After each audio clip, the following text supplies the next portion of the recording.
Good evening, everyone, here in Finland from the Temple of Silence. And we continue with our triangles work. This evening, 2 years traveling, I'll be dealing with that and probably for a while. But we will have other events as well, including the Esoteric United Nations, which will occur at 6 p.m. GMT tomorrow night. Also, we will have a 10 o'clock in the morning GMT new moon meditation, because it is the time of the new moon, and sometimes these new moons can be the presenters of the Shambhala energy, especially when there's an eclipse. They can be very, very powerful. It's pretty much because our little planet actually represents the base of the spine center of our solar logos. So the logos represents very much the purpose aspect, and our little planet the will. And when they come together in an eclipse, it is a very powerful marker for important events, spiritual events, determining events in the life of the individual. Basically, our work is to change the square, bisecting the square into two triangles, and eventually the triangles will become interlocking circles, as is, we are told, the etheric body of the solar logos. And I do believe that the sacred planets have achieved an etheric body of triangles, and we on Earth, on our way, we are gradually developing from the square, which is the more material, personal aspect, into the triangle, which is the soul aspect. There are a number of triangles when you look at the constitution of man. Certainly there is the triangle of the personality. Well, really, in a way, it's also a quadruplicity, but it consists of the mental, emotional, and etheric physical bodies. There is your triangle, and the point within it is, in a way, the integrated personality. We have another triangle in the causal body. There are different ways to count that. One way is the well, we can say the inner synthesis petals, the outer 9 normal petals of the egoic lotus, and the 3 points of the atomic triangle. And the inner point is the jewel in the lotus, which is an extension of the monad. It's as if every triangle has a point in the center.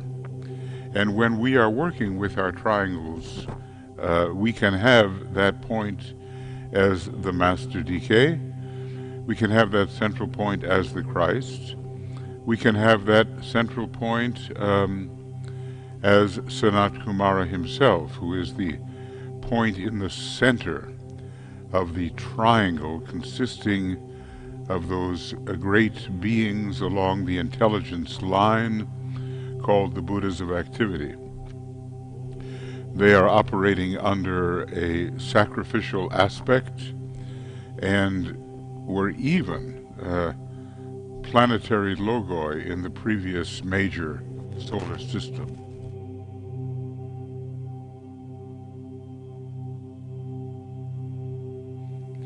And then, of course, the spiritual triad is a triangle, and the monad, will, wisdom, and activity, is a triangle. And a triangle also can be found on the logoic level, which is our highest plane on the cosmic physical plane, the sea of fire. And so when our etheric body finally is constituted mostly of triangles, and the relationship between the different chakras is triangular, these higher triangles can find a way through, and the higher energies can be carried to us. And that is, of course, what we seek, to be conduits for energies generated at a higher point of tension than that at which we usually live. This is a spiritual heightening of vibration, receptivity, power, and so forth.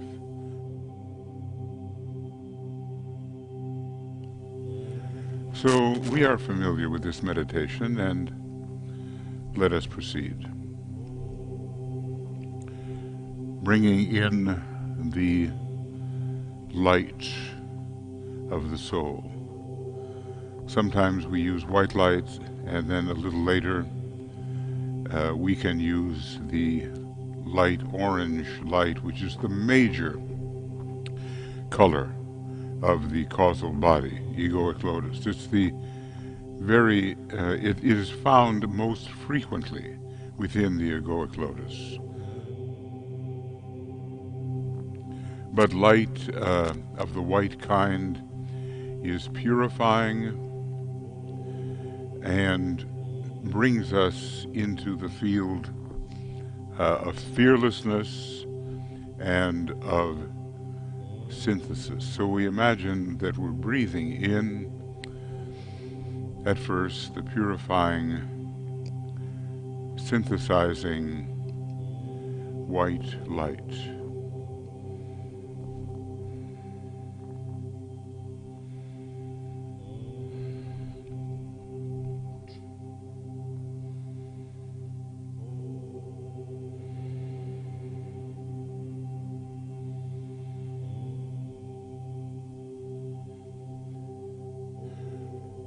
The triangles that we are used to forming are between soul-infused personalities,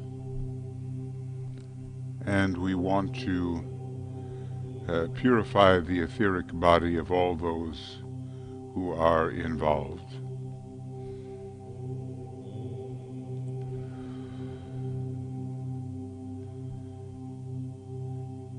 And the depth of feeling required in this work is felt more intensely in an atmosphere of purity. And now here we are approaching the Virgo new moon, which will be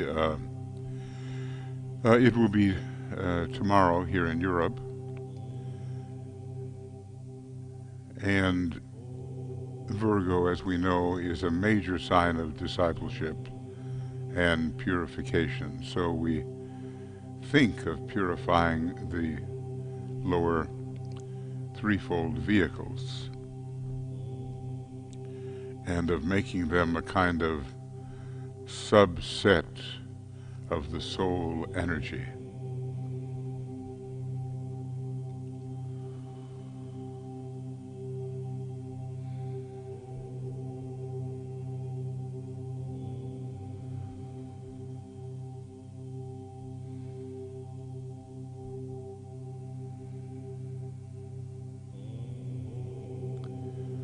It's always a good time to give our discipleship a significant nudge, a kind of increase of seriousness when we come to the Virgo time of year. And then we take the pains to do those many things that we may have ignored during the in the summer months here in the northern hemisphere.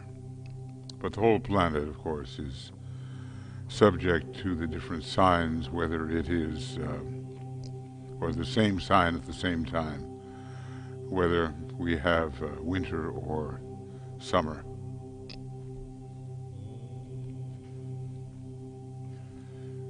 Now this bit of advice was given to a member of the Tibetans group, a rather high member. He was a Jesuit. His name was Jean Montchart, and he worked with the Tibetan and with Master Morya. So it gives us an idea of how we can take some instruction given to him to solve his life problem and his service and apply it to ourselves. And the Tibetan tells him, I would ask you for a few minutes each morning prior to doing the group meditation to rest quietly back in your chair or bed and, closing your eyes, link up with your soul and with me, your friend.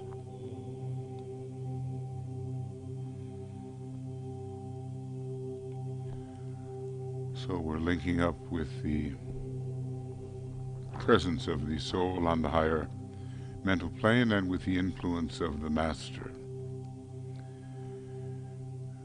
These influences combining to give us the kind of consciousness we achieve within the causal body. You will thus create a triangle of light between your soul, your head center, the highest head center, and myself.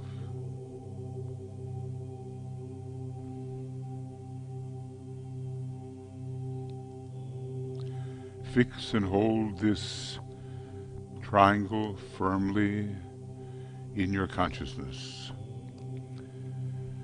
through the power of the creative imagination.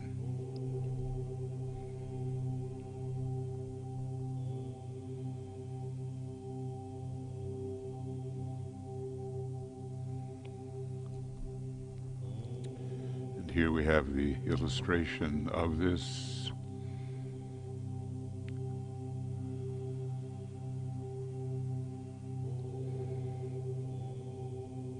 And this work is done from the higher mental plane, where the Master reaches us, most usually, and where the projection of the solar angel is also found. We call it the angel of the presence.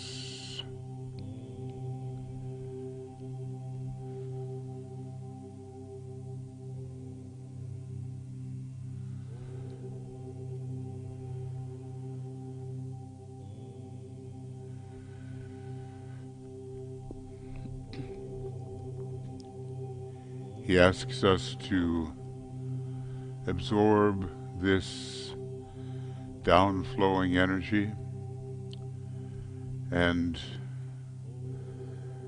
throughout the personality, but especially the etheric physical, and to bathe in it as we would bathe in the waters of the sea, only it is within this color and the kind of energy the color represents. So we'll take a few moments to visualize that.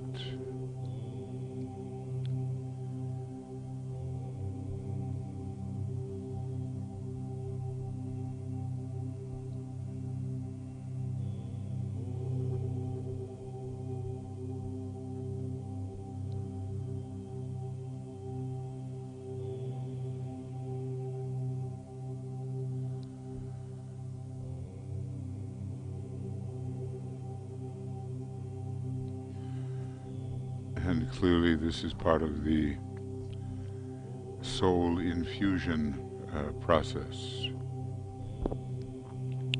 I think the color, the light orange color, is found in every petal of the normally ninefold egoic lotus.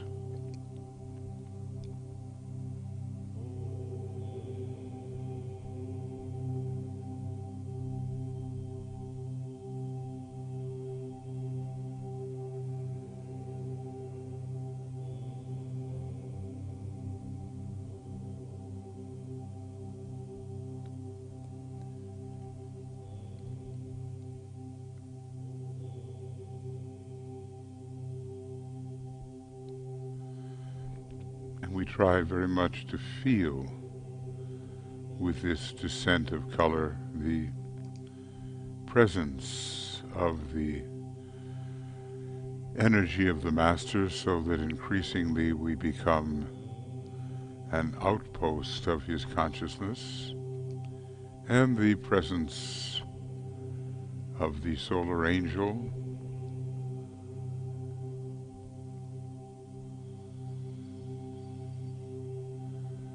and he tells us through what he says to this disciple that this exercise will aid you in solving your life problem and your service until such time as you enter into that light wherein consciousness awakens, free from the bonds of flesh.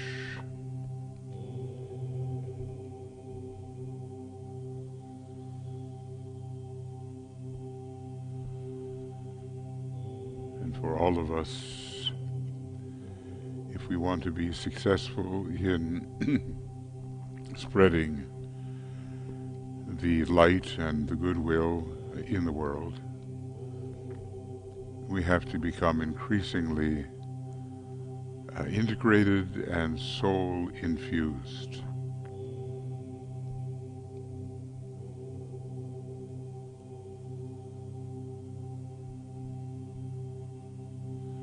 And this is part of the soul infusion.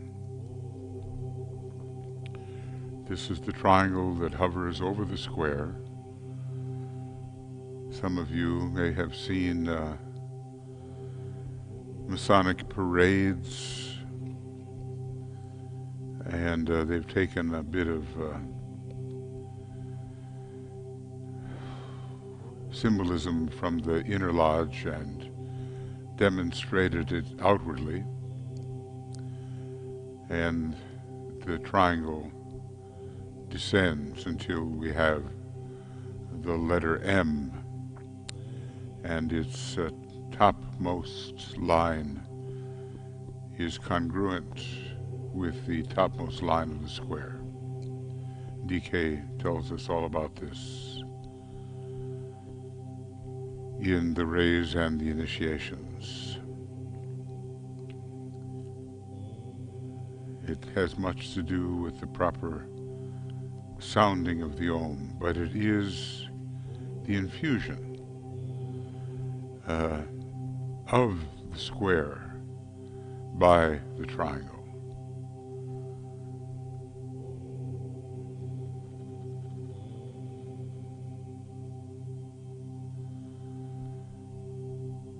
He tells us that every hour of the day we have to be attentive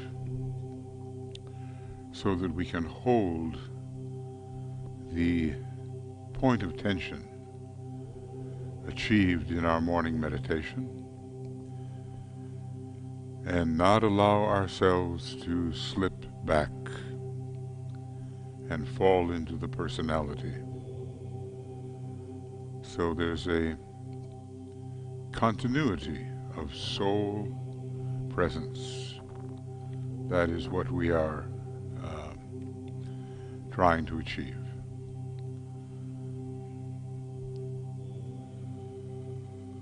And we walk the earth then as a soul, and this means that the fifth kingdom of nature, the kingdom of souls, is actually appearing right out here on the dense physical plane, the etheric physical plane.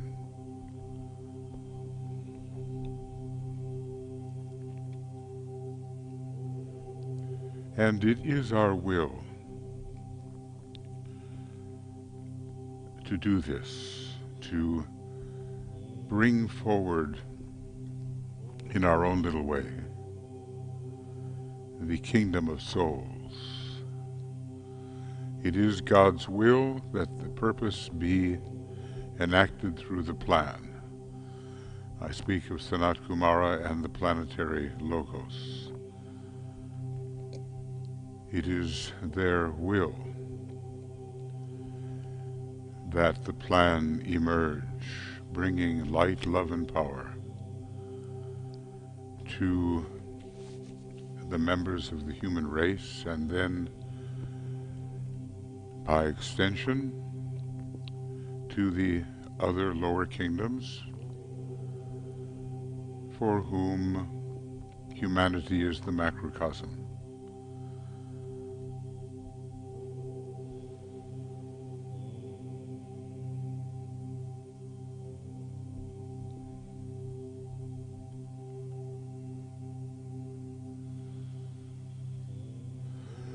And then there will be increasingly right human relations, the very theme of Master DK's ashram, and consequently right relations between the human kingdom and the lower kingdom, as we have a responsibility there, just as the solar angels are seeking to bring about right human relations between the members of the human race.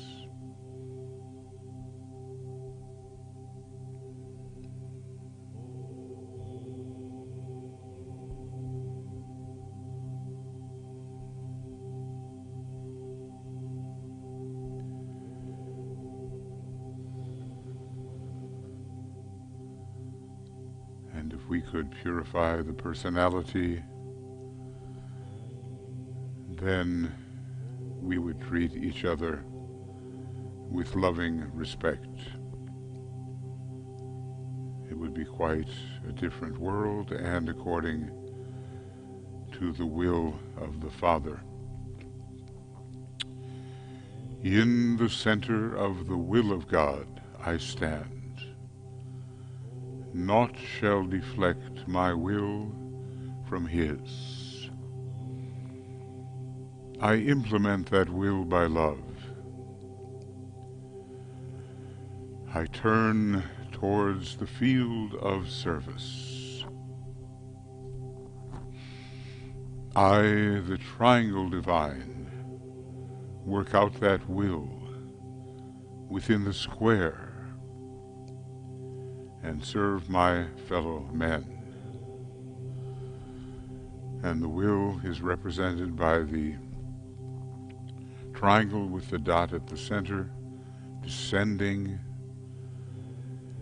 in an inverted manner into the square, which is our personality.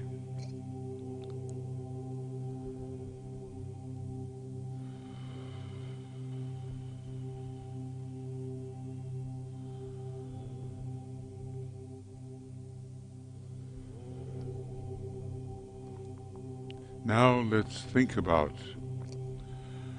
the triangle or triangles we have created with two other willing people who are willing to engage in the new science of invocation. How we do it is with deep feeling we spread the goodwill, which is love in action, and we spread the light through the power of the will, so that light and goodwill circulate between ourselves and our two other triangle members, and maybe we have more than one triangle, maybe quite a few in some cases. So let us take some time thinking of our triangles and feeling in the imagination that light passing, that goodwill passing between the members.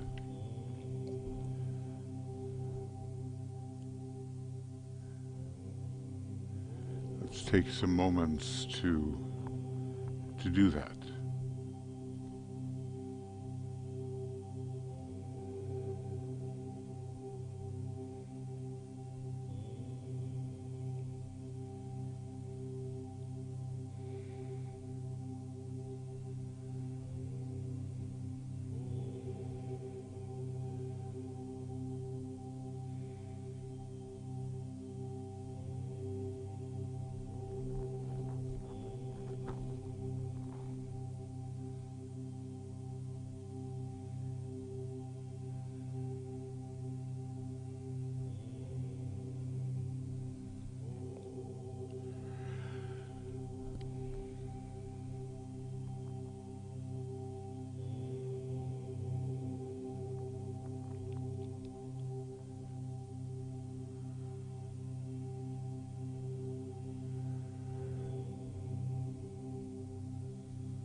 So we can feel these energies passing and cleansing the etheric body and making it more responsive to the higher triangles. There is a great network forming, connecting people and nations and continents, crisscrossing the globe. And some of the diagrams, of course, look very symmetrical, and probably the reality is not that, but we are bringing humanity together through this triangle's work, and we realize that behind it all are these three great beings, the three Buddhas of activity in Shambhala,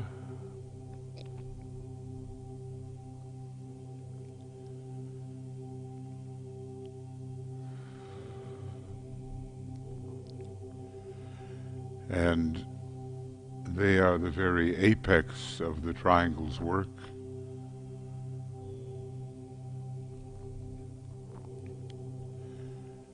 And should the emergencies arise where they can justly intervene via the triangle's network, they will be there to do that according to their own judgment. And we can certainly see that we are passing through a very perilous time right now,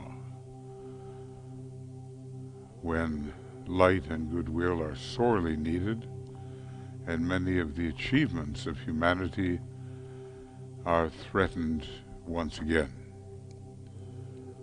So we just recognize that these stupendous beings are ready should conditions warrant their intervention. Our own little network, the planetary network of triangles, and the Buddhas of activity at the apex. And in this case we would represent the great Savior, who is actually Sanat Kumara as the very center. He's the great sacrifice, the highest example of the teaching ray upon our planet.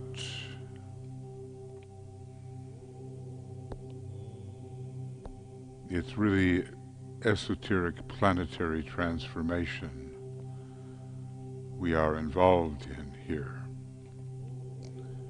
bringing the powers of hierarchy and of Shambhala into the world of humanity, and still lower into the other kingdoms.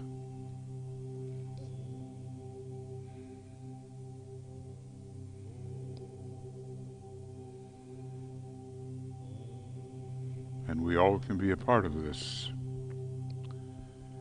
And with what we know, we should be a part of it. It's our responsibility.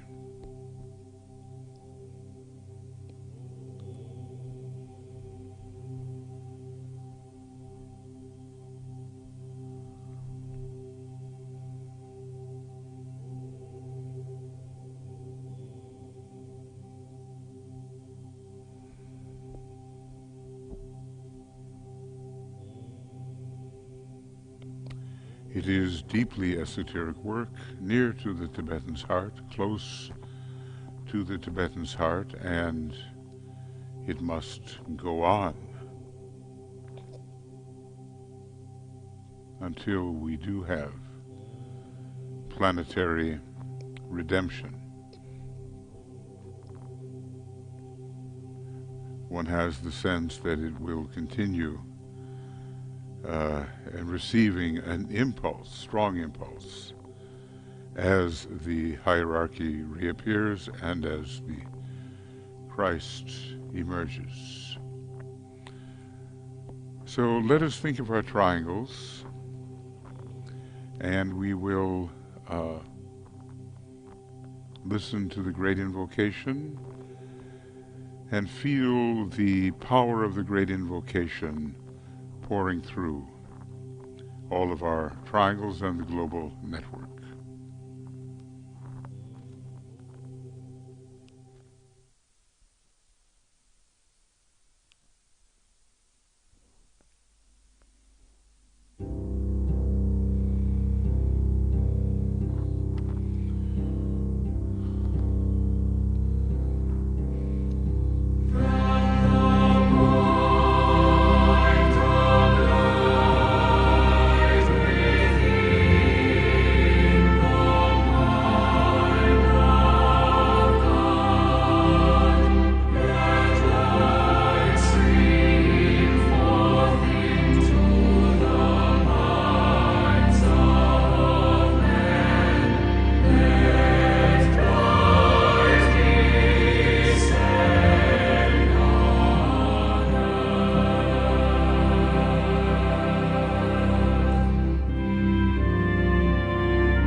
everybody, thank you for your participation,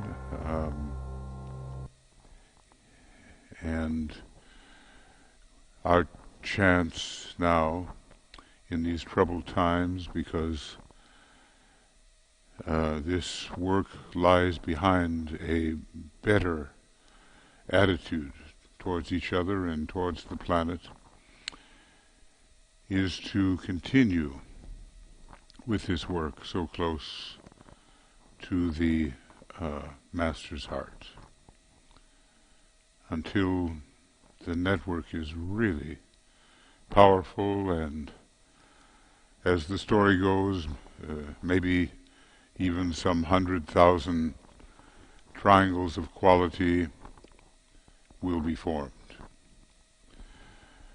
I mean, what's in a number, but that's the story of what Alice Bailey had told one of the members at headquarters in those old days. And we hope for many more as we proceed, but each of us must do our part, and then indeed a new etheric receptivity in line with the Aquarian age will be created. There will be a great vitalization as the energies of love and goodwill, and eventually the energy of the will to good eventually will descend, and we will see the transformation at work from the inside out, as it were. And that's our internal esoteric work that we must do. So let's all take it seriously.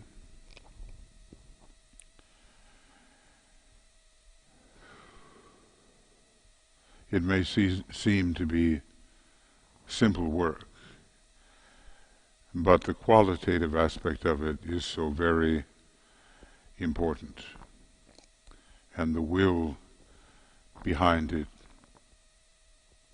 all. So we'll close with appreciation for all of you, and we will close with the great invocation number 1,